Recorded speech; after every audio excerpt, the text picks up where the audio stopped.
अस्सलातु वस्सलामु अलैका या रसूल अल्लाह सल्लल्लाहु ताला अलैहि वसल्लम।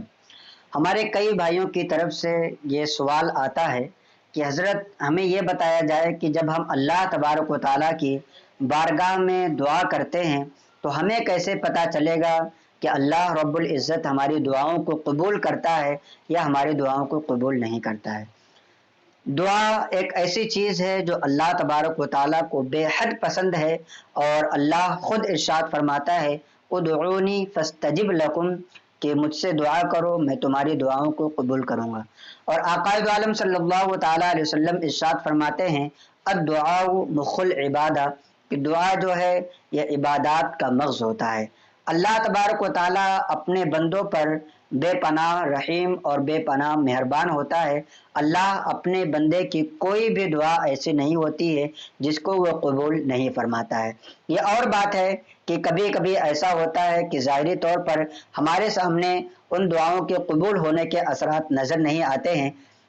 लेकिन हम जो भी अल्लाह तबारक व ताला से मांगते हैं अल्लाह तबारक व ताला हमें उन चीज़ों को ज़रूर बेज़रूर अता फरमाता है या उनके बदले में हमें कोई दूसरी चीज़ मिल जाती है। आपने देखा होगा कभी कभी आपके सामने कोई हादसा होते हुए बच जाते हैं तो आप ये कहते हैं कि लगता है मैंने कोई नेकी की थी और अल्लाह तबारक व ताला ने उसी नेकी के बदले में मुझे इस हादसे से बचा लिया। तो वो नेकी क्या होती है? वो नेकी यही होती है कि आपने अल्लाह तबारक व ताला से किसी और चीज़ के लिए दुआ किया था और अल्लाह तबारक व ताला ने आपको इस हादसे से, इस मुसीबत से और इस परेशानी से बचा लिया। इसी तरीके से क़यामत के दिन एक बंदा ऐसा अल्लाह तबारक व ताला के सामने होगा कि जब उसका नाम आमाल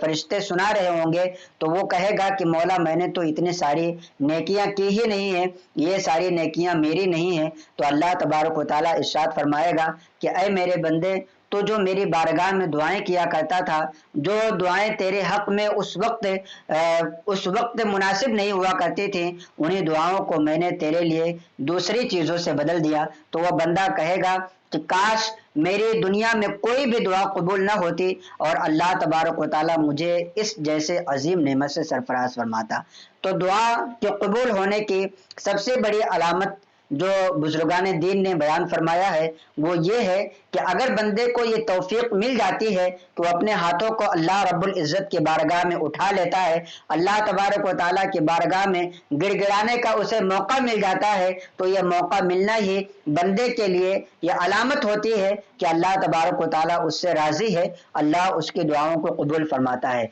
क्योंकि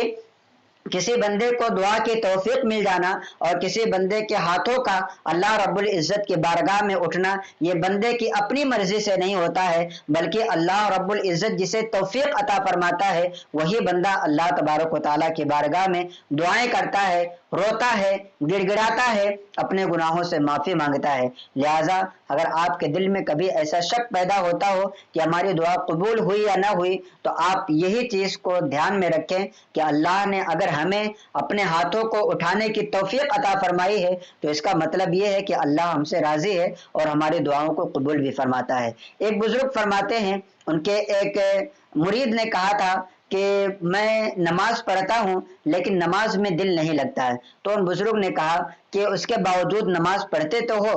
तो उन्होंने कहा कि हाँ मैं तो नमाज पढ़ता हूँ। तो उस बुजुर्ग ने कहा कि तुम नमाज ऐश के लिए नहीं पढ़ते हो, तुम नमाज